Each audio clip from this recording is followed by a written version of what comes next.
It's a happy Easter for UCLA fans, with Nico officially committing to UCLA. So what does this do for Nico, and what does this do for the Bruins this season?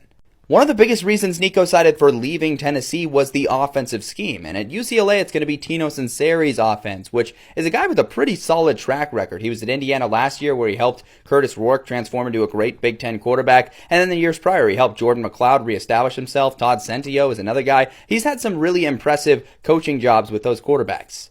But this UCLA offense was a mess last season under Eric Bieniemy. There's a lot to fix. They were 114th in the entire country in sacks allowed per game, with 2.8 sacks a game.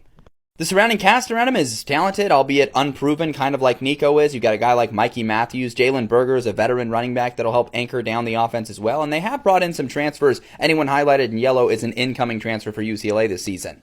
But there are a few key things working against Nico this season. The first of which, he just missed the spring. He won't be spending the spring with UCLA, which is some critical developmental time for him to gel with this roster and with this team. On top of that, he wasn't exactly the most polished passer or player going into this. He's ripe with potential, and in the right situation with the right guys around him, he could explode. But this season, it just feels like there's so much more uncertainty around him. It doesn't feel like this is going to be the year where he pops up and fulfills his potential.